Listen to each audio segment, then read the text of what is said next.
ये नारेबाजी नहीं बल्कि पुकार है। ये पुकार है गरीब लाचार अभिभावकों की।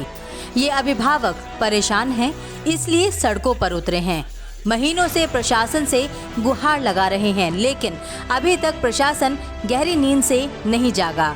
अभिभावक वेलफेयर एसोसिएशन उत्तर प्रदेश से हैं। हम लोग पिछले मई महीने से आज तक लगातार बहुत सारे धरना प्रदर्शन, मेमोरेंडम, ज्ञापन दे रहे हैं अभिभावकों की समस्या को लेकर के। कोरोना जैसी वैश्विक महामारी के चलते मध्यम वर्ग और व्यापारियों की हालत बहुत ही ख़राब है। वो आज फीस देने की स्थिति में नहीं है। हम लोग स्कूल से डिमांड कर रहे हैं कि वो अप्रैल, मई और जून की फ़ीस ना लें। उसके बाद जो भी उनको आगे जितने दिन ऑनलाइन क्लासेस चले उन दिनों की वो ऑनलाइन क्लास के आधार में फ़ीस लें।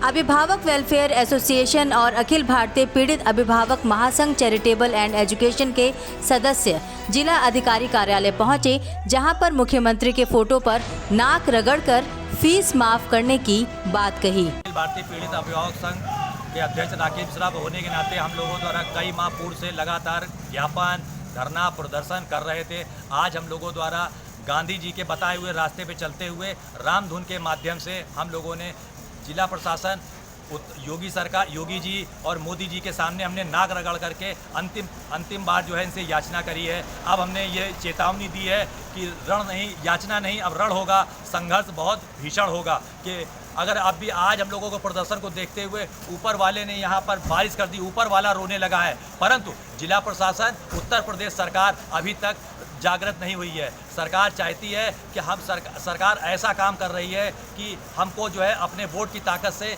इनको बदलना होगा। स्कूल अपनी मनमानी पर आए हुए हैं। आज भी ट्यूशन फीस के अतिरिक्त फुल चार्ज कर रहे हैं। अभिभावकों का कहना है कि फीस माफ नहीं की गई तो जबरदस्त प्रदर्शन होगा। जब तक इस मुद्दे का हल नहीं निकलता तब तक किसी भी बच्चे की ऑनलाइन क्लासेस ना रोकी जाएं, जैसा कि उत्तर प्रदेश बाल अधिकार संरक्षण आयोग ने स्पष्ट शब्दों में निर्देशित किया है। द पंचौरा न्यूज के लिए कानपुर से शिवा कुमार की रिपोर्ट। कानपुर में रहने वाले अगर एटीएम से पैसे निकालने जा रहे हैं तो सावधान हो जाइए। ऐसा न हो कि जिस एटीएम मशीन का आप प्रयोग करने वाले हैं उस मशीन में फ्रॉड करने वाली डिवाइस और मिनी कैमरा लगा हो।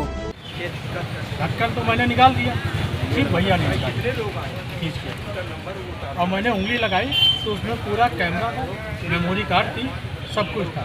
देखने में क्या पता, क्या लग रहा है कि क्यों लगाया गया होगा, क्या पता कार्ड तो इंफॉर्मेशन पूरी आपकी जो एटीएम की है वो पूरा एटीएम नंबर और जो पिन नंबर सब आ सकता है। कानपुर के स्वरूप नगर में रहने वाला युवक क्षेत्र में लगे ICICI बैंक की एटीएम मशीन पर गए।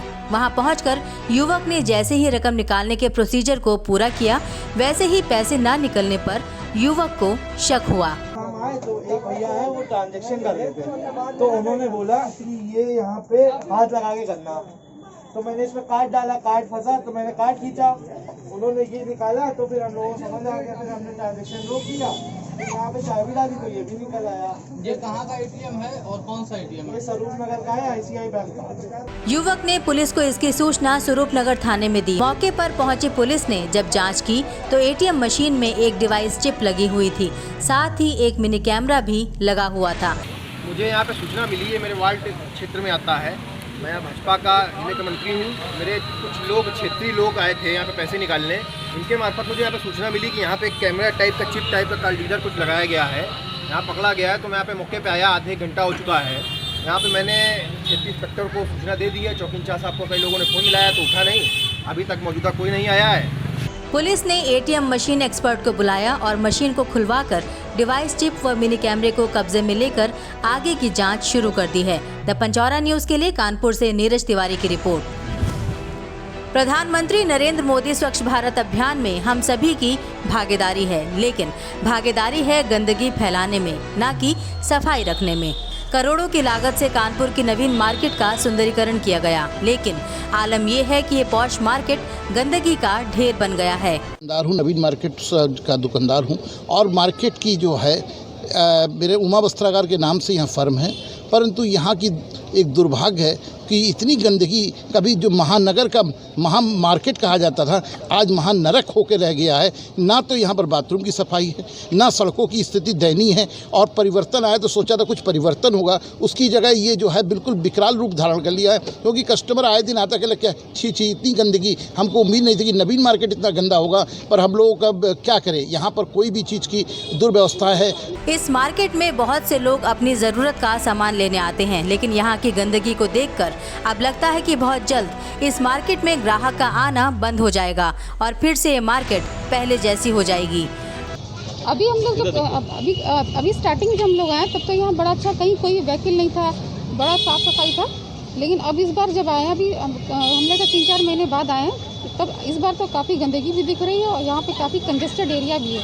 उस समय पूरा ये एरिया पूरा खाली था और कहीं कोई गंदगी नहीं थी। इस बार तो जैसे आए भी देख रहे हैं कि कहीं कोई गार्बेज का, कहीं वेस्टेज का, कहीं डिस्कार्ड करने कहीं कोई जगह दिख रही है, कहीं ऐसा डस्टबिन वगैरह भी कोई खास नहीं दिख रहा। हर जगह जैसे ये वेंडर्स वगैरह जगह जगह ये लोग खड़े हुए हैं। पहले इतनी ज़्यादा गैदरिंग भी नहीं थी, तो हमारे एनवायरमेंटल सैनिटेशन के लिए तो बिल्कुल सही चीज़ नहीं है। थोड़ा सा इसमें तो ध्यान देना ही होगा। मार्केट में आने वाले ग्राहक तो परेशान हैं ही, उनके साथ यहाँ के दुकानदारों को भी इस गंदगी को झेलना पड़ रहा है।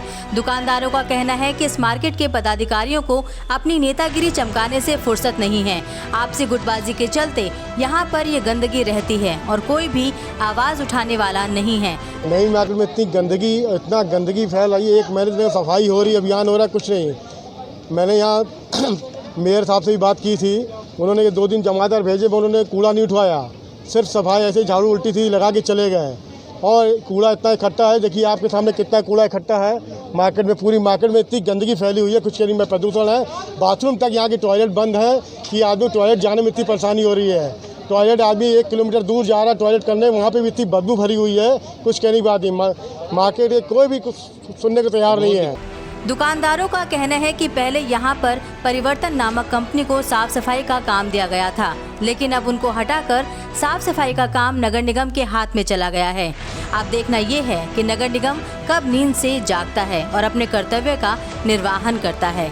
इस तरह से गंदगी फैलती रही तो मोदी जी का स्वच्छ भारत का सपना अधूरा रह जाएगा। द पंचौरा न्यूज़ के लिए कानपुर से नीरज तिवारी की रिपोर्ट।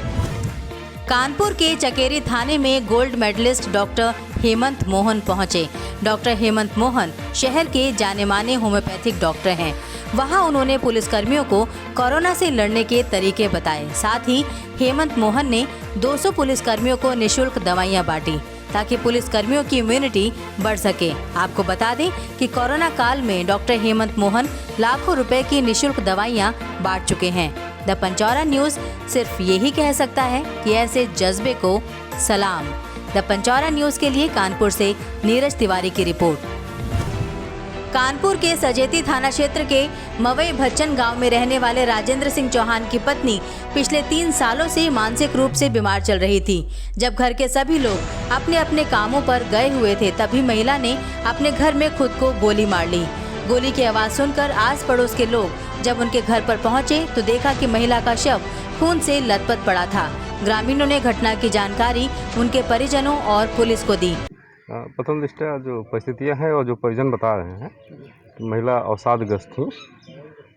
कानपुर के एक अच्छे मनोचिकित्सक से उनका इलाज भी चल रहा था और डिप्रेशन में थी, इस वजह से परिजन बता है कि आत्महत्या है। बाकी हम अपने दृष्टिकोण से सारे बिंदुओं पर कार्रवाई कर रहे हैं। सूचना पाकर मौके पर पहुंचे परिजनों का रो रो कर बुरा हाल है। जानकारी मिलते ही कुछ देर बाद पहुंची पुलिस मामले की जांच में जुट गई है। मामले की पूरी जांच की जा रही है। वहीं मृतक महिला के शव को कब्जे में लेकर पोस्टमार्टम के लिए भेज दिया गया है। द पंचौरा न्यूज़ के लिए कानपुर से नीरज तिवारी की रिपोर्ट।